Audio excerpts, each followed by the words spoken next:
Di Amerika Serikat, para warga merayakan hari libur sebagai ungkapan syukur atas panen dan berkat lainnya.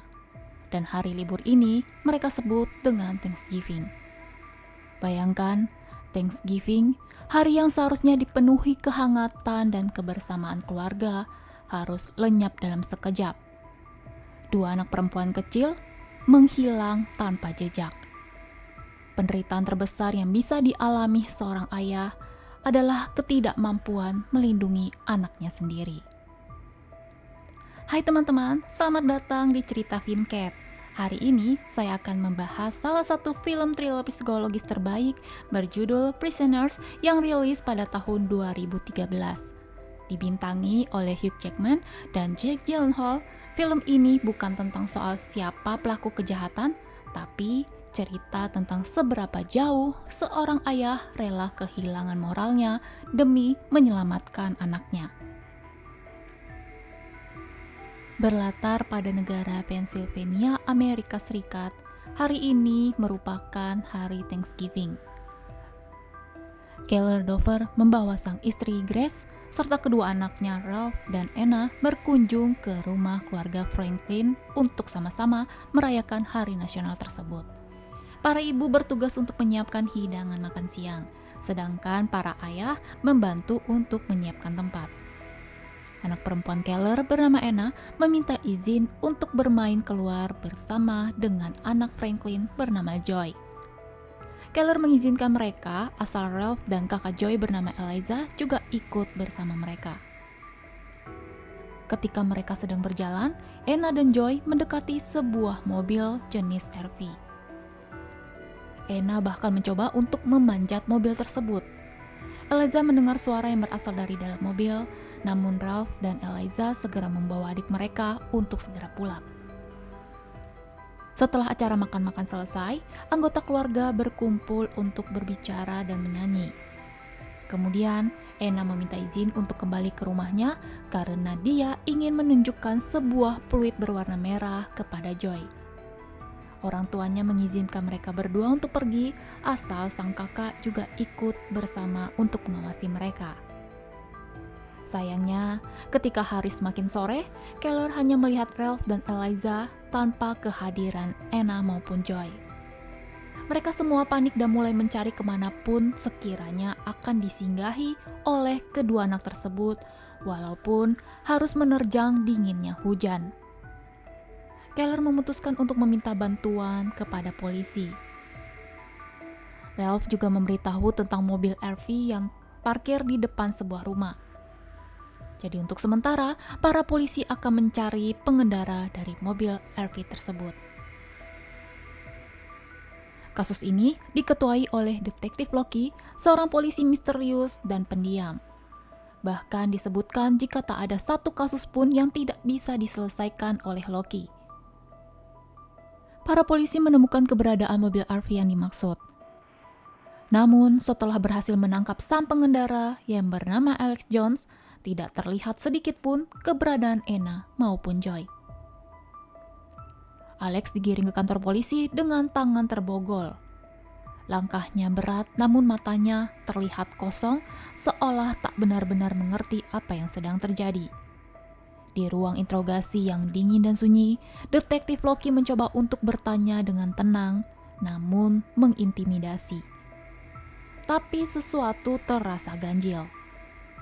Alex selalu menjawab dengan kata tidak. Namun diketahui jika Alex tinggal bersama tantenya. Jadi, Loki melakukan pemeriksaan ke rumah tante Alex bernama Holly. Holly mengatakan jika Alex tidak pernah terlibat masalah apapun dan kedua orang tua Alex telah meninggal ketika Alex masih berumur 6 tahun. Loki tidak menemukan petunjuk apapun untuk dijadikan barang bukti. Bahkan ketika mobil RV yang dipakai oleh Alex selesai dilakukan pemeriksaan oleh ahli forensik, tak sedikit pun tanda atau jejak bahwa Anna dan Joy ditahan di dalam mobil itu. Loki pergi ke rumah Keller untuk memberikan laporan bahwa diduga jika Anna maupun Joy bukanlah diculik, melainkan kabur dari rumah. Dikatakan jika Alex memiliki IQ seperti anak berusia 10 tahun. Jadi, bagaimana bisa jika lelaki dewasa dengan kepribadian anak-anak memiliki pikiran untuk menculik anak kecil lainnya? Tentu saja Keller marah mendengar hal tersebut, karena tidak mungkin anak 10 tahun bisa mengendarai mobil dan berpikiran untuk kabur ketika polisi mencoba untuk menangkapnya. Penyelidikan ini belum selesai dan Loki berjanji akan melakukan tugasnya dengan baik.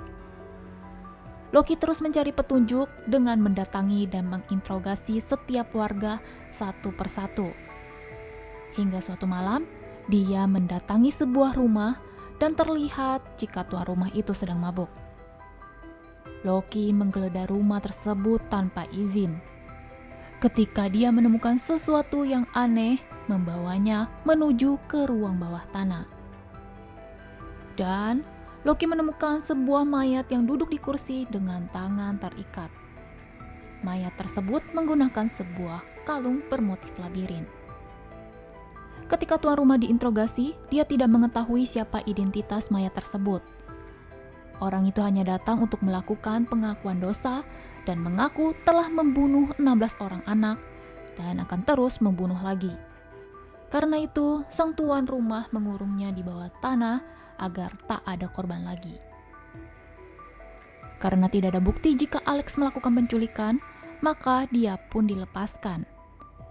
Keller mendapat kabar jika Alex akan dilepaskan, segera mengendarai mobilnya menuju ke kantor polisi. Terlihat beberapa wartawan telah datang untuk mencari informasi. Keller yang kesal memaksa Alex untuk jujur dengan apa yang telah dilakukan kepada anaknya. Alex tanpa merasa bersalah berkata, "Mereka tidak menangis hingga saat aku tinggalkan mereka." Apakah ini pengakuan Alex jika dia telah menculik Anna dan Joy? Keller memberitahu polisi seperti apa yang telah dikatakan oleh Alex kepadanya. Namun, polisi tidak mempercayai perkataan Keller. Keller pun memutuskan untuk mengikuti Alex. Pada malam hari, di mana Alex keluar dari rumahnya untuk berjalan-jalan membawa Annabul miliknya, Keller melihat jika Alex menyiksa Annabul tersebut. Diam-diam Keller keluar dari dalam mobil dan menodongkan senjatanya. Keller menjadikan Alex sebagai tawanannya. Dia menyekap Alex di sebuah rumah tua. Rumah itu adalah rumah mendiang ayah Keller yang dibiarkan terbengkalai. Keller menyiksa Alex dan memukulnya dengan tujuan agar Alex mau membuka mulut untuk memberitahu di mana keberadaan Anna dan Joy. Seberapa kuat Keller memukul Alex dan menghajarnya hingga babak belur, Alex tetap saja diam. Suatu malam, para tetangga berkumpul untuk menyalakan lilin sebagai rasa prihatin dan mereka bersama berdoa agar Anna dan Joy cepat ditemukan. Kebetulan, Loki berada di sana. Kemudian dia melihat seorang pria yang mencurigakan. Pria aneh tersebut menyadari jika Loki memperhatikannya, sehingga dia segera melarikan diri. Loki pun mengejar pria tersebut, namun sayangnya kehilangan jejak. Loki mulai menyebarkan berita jika siapapun melihat pria tersebut diminta untuk segera melapor kepada pihak kepolisian. 6 hari berlalu sejak Anna dan Joy menghilang. Keller semakin putus asa, jadi dia membuat sebuah ruangan sempit untuk Alex dan menyiksanya melalui pancuran air panas. Karena tidak tahan terkena air panas, Alex membuka suaranya dan berkata dengan pelan jika dia bukanlah Alex dan dia hanya ingin bermain, namun seseorang tidak datang untuk menemaninya. Namun Keller tidak mengerti apa maksud perkataan Alex. Suatu malam, pria aneh yang dicari oleh Loki mendatangi rumah Keller. Pada saat itu, Grace berpikir jika ada seseorang yang masuk ke rumahnya, jadi dia menghubungi Loki. Namun, Loki tidak melihat keberadaan Keller. Grace mengatakan jika Keller sering berpergian hingga malam untuk membantu polisi mencari Anna. Sejak saat itu, Loki mulai mencurigai Keller karena bertepatan dengan hilangnya Alex telah sampai ke telinga publik. Tentu saja insting seorang detektif hebat tidak bisa dibohongi. Loki mencari tahu tentang identitas Keller beserta mendiang ayah Keller, lalu memutuskan untuk mendatangi rumah peninggalan sang ayah. Kebetulan Keller sedang berada di sana. Karena tidak ingin ketahuan, Keller berpura-pura tidur dalam keadaan mabuk. Di sisi lain, pramuniaga toko pakaian anak menelpon Loki untuk memberitahu jika pria aneh yang jadi buronan sedang berada di toko tersebut. Sebelumnya, pria tersebut sering terlihat membeli pakaian anak dengan ukuran yang berbeda-beda. Pramuniaga telah mencatat nomor plat mobil yang digunakan oleh pria tersebut. Dari melacak plat mobil, Loki mendapatkan alamat tinggal sang pria bernama Bob Tyler. Sesampainya di rumah Bob, Loki segera memborgol Bob dan melakukan penggeledahan. Loki membuka satu persatu koper tersebut, tapi yang dia temukan hanya beberapa ekor ular, kemudian pakaian-pakaian anak berlumuran darah, dan sebuah buku dengan coretan dan gambar labirin. Ketika Bob dibawa ke kantor polisi, dia tidak mau memberikan pernyataan apapun dan hanya terus menggambar sebuah labirin. Karena sudah tidak sabar menunggu, Loki memaksa Bob agar mau berbicara walaupun dengan cara kekerasan. Ketika para polisi lain mencoba untuk melerai mereka, Bob berhasil mengambil salah satu pistol dan menembak dirinya sendiri. Sayang sekali, Loki harus kehilangan tersangka utamanya. Namun, apakah benar jika Bob adalah pelaku sebenarnya? Keller masih dengan keyakinannya jika Anna masih hidup. Merasa percuma jika terus bertanya kepada Alex, Keller pun menemui Holly. Pada saat itu, Holly mengungkapkan jika dia memiliki seorang anak namun telah meninggal karena penyakit kanker, hingga mereka memutuskan untuk mengadopsi Alex. Tujuan kedatangan Keller agar bisa mendapat bukti jika Alex lah yang menculik Anna. Namun kedatangannya tak menemukan petunjuk apapun. Setelah hari itu, tiba-tiba Joy ditemukan dan sekarang berada di rumah sakit. Keller sedikit memaksa agar Joy bisa memberikan informasi di mana keberadaan Anna. Joy mengingat jika mereka diberi tugas untuk melewati sebuah labirin yang ada di dalam buku. Namun sayangnya mereka dibuat pingsan, tapi Joy berhasil sadar dan kabur. Lalu Joy berkata jika Keller pernah pergi ke sana. Keller pun sadar siapa yang dimaksud oleh Joy. Keller segera melaju ke mobilnya ke arah rumah Holly. Sedangkan Loki yang belum mengetahui kemana Keller pergi, berpikir jika Keller pergi ke rumah lamanya. Dan di sana, akhirnya Loki menemukan Alex. Holly seperti tahu apa tujuan Keller datang ke rumahnya. Jadi, Holly sudah lebih dulu menyiapkan senjata. Holly memaksa Keller untuk meminum minuman yang telah dia campur dengan obat tidur. Keller terpaksa mengikuti perintah Holly jika dia ingin bertemu dengan anaknya. Lalu, Holly mengajak Keller ke parkiran di belakang rumah. Holly mengaku jika Alex adalah anak pertama yang mereka culik. Selama ini, Keller telah salah dengan keyakinannya tentang Alex yang merupakan pelaku penculikan. Ternyata di bawah mobil ada sebuah lubang besar. Holly mengaku menyekap anak-anak di bawah sana.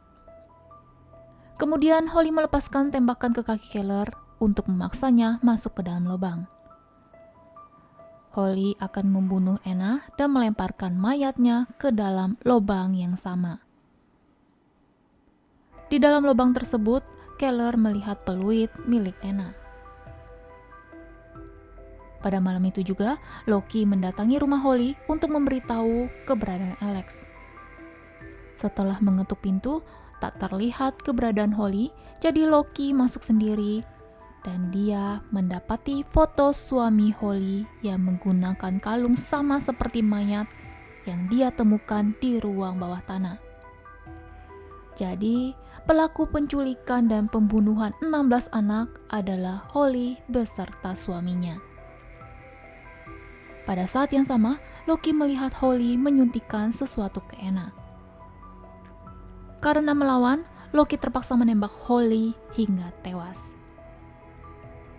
Kemudian Loki segera membawa Anna ke rumah sakit karena racun yang sudah disuntikkan ke dalam tubuh Anna.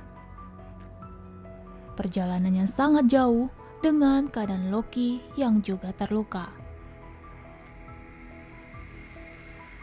Di ujung cerita, Anna berhasil selamat, namun dia telah melupakan kejadian penculikan itu. Alex Jones yang menjadi korban penculikan berhasil kembali ke keluarga aslinya. Namun, Keller dinyatakan hilang. Loki tetap melakukan pencarian di sekitar rumah Holly, tapi tak menemukan petunjuk apapun. Kemudian, di tengah malam yang sunyi dan dingin, Loki mendengar bunyi peluit, namun dia tak menemukan siapapun di sana.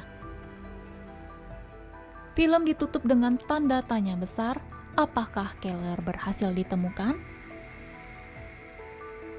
Kesimpulan dalam film ini adalah Holly dan suaminya bukan hanya pelaku kriminal biasa. Dulunya mereka adalah orang yang taat beribadah, hingga anak mereka harus meninggal karena sakit. Sejak saat itu mereka merasa jika Tuhan tidak adil dan memutuskan untuk membalas dendam dengan cara menculik anak-anak orang lain. Entah membunuh mereka langsung atau membiarkan para anak meninggal secara perlahan agar orang tua mereka sedih, putus asa, dan pelan-pelan meninggalkan Tuhan seperti yang telah terjadi kepada diri mereka. Bagaimana menurut teman-teman? Apakah tindakan Keller sebagai orang tua sudah tepat? Dan apakah detektif Loki bisa menemukan Keller tepat waktu? Coba tulis komentarmu di kolom komentar ya. Terima kasih telah menonton dan sampai jumpa di video selanjutnya.